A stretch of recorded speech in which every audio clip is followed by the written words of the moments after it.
اللهم صل على محمد رسول الله.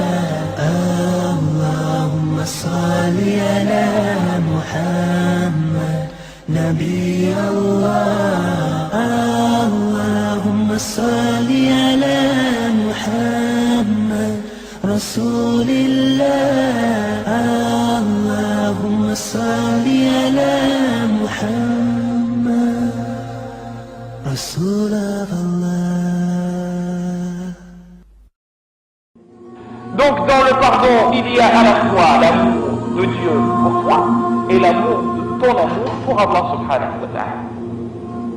C'est pour cette raison, mes très chers, que Dieu dit, il aime véritablement les personnes qui se rédiment, qui se repentent, comme il aime également les personnes qui cherchent bien entendu à faire quoi?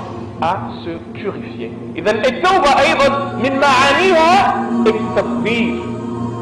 Le fait de se purifier, d'après ce que le prophète sallallahu alayhi wa sallam nous apprend, il enlève les péchés.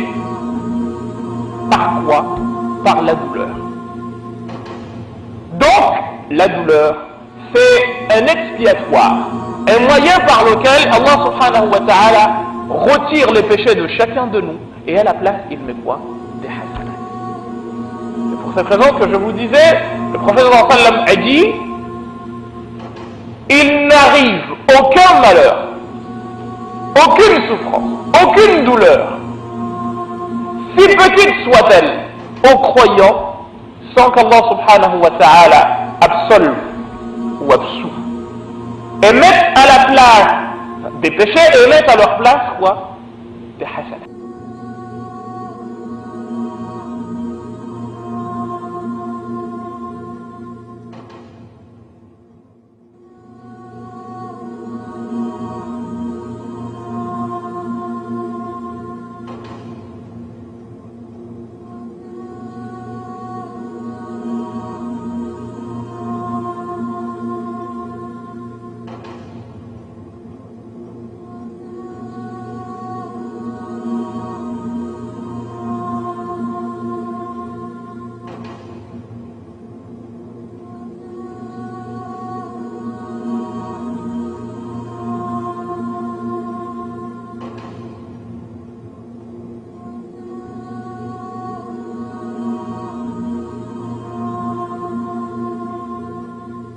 Personne d'entre nous ne commet pas des péchés.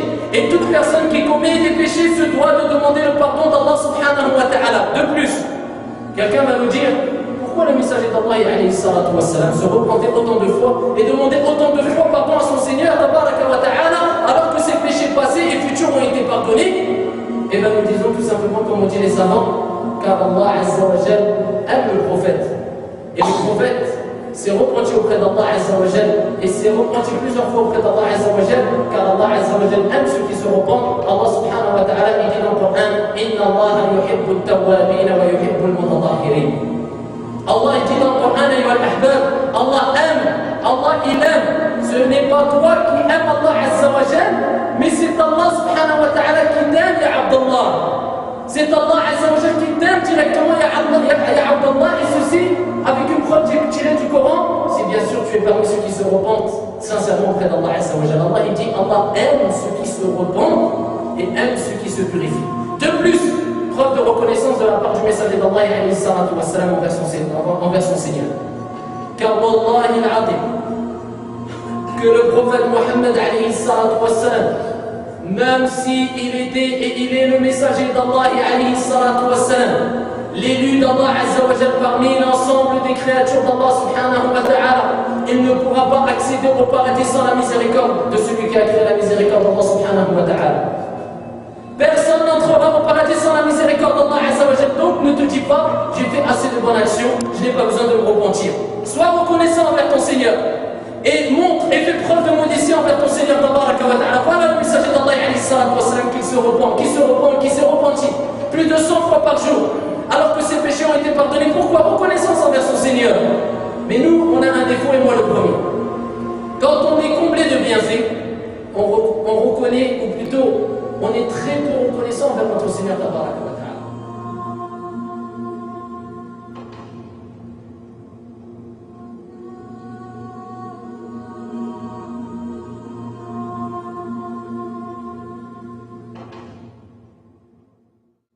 où le prophète sallallahu alayhi wa sallam nous a parlé des al-mubiqat sab'a, c'est-à-dire des sept grands péchés, des péchés qui le plongent dans la perdition. Ayadan billah. Ala kulli hal, ici Ibn Abbas, il va nous faire comprendre que la parole du prophète sallallahu alayhi wa sallam, ce n'est pas la restriction des grands péchés à ces sept, mais que parmi les grands péchés il y a ces sept. Et comme l'ont rappelé les savants, le prophète sallallahu alayhi wa sallam les a cités dans ce hadith comme étant al-mubiqat, sab'a al-mubiqat, lianna min afhash al-kaba'ir. Ça fait partie des plus vils et des plus ignobles parmi les grands péchés. Ma'a kathrati wuqu'iha, malgré que ce sont des péchés que l'on retrouve beaucoup chez les gens qui sont pratiqués.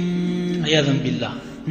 Mais ça ne veut pas dire que ce hadith va nous tout simplement nous restreindre les grands péchés à ces sept qui a cité le prophète sallallahu alayhi wa sallam. C'est pour ça que Ibn Abbas il disait qu'ils sont plus proches de 70 que de 7. Ils sont plus proches de 70 grands péchés, donc ce qui va entrer dans le film Mubiqat, que de 7. C'est dans ce sens donc on va comprendre la parole de Ibn Abbas. Et dans une autre version également de Ibn Abbas, il disait Sab'amiya, c'est-à-dire 700, jusqu'à 700 grands péchés. Et c'est pour ça qu'il va dire le shir maintenant, pour nous faire comprendre cette question-là. Il nous dit وَمَنْ تَتَبَّعَ الذُّنُوبَ الَّتِي أُطْلِقَ عَلَيْهَا إِنَّهَا كَبَائِرٌ وَجَدَهَا أَكْثَرَ مِنْ 70. C'est-à-dire que celui qui va maintenant examiner tout ce qui va être suivi donc d'une grave menace dans le Coran et dans la Sunna, taïb, c'est-à-dire donc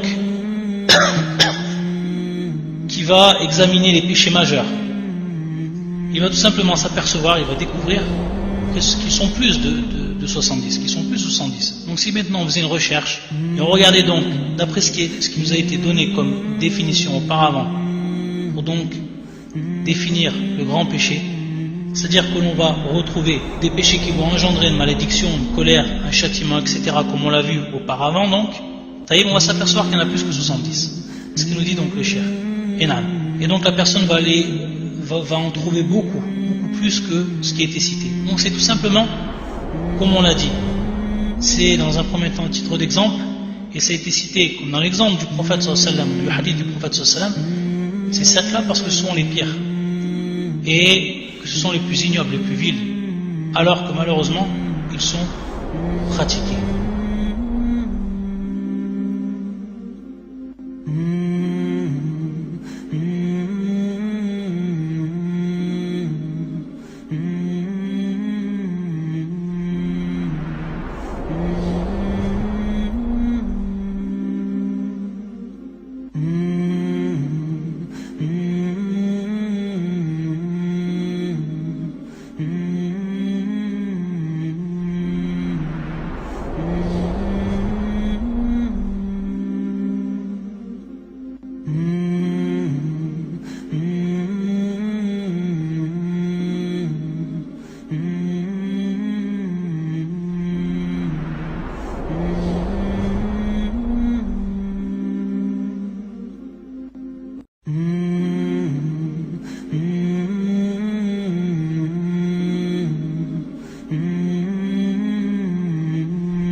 رسول الله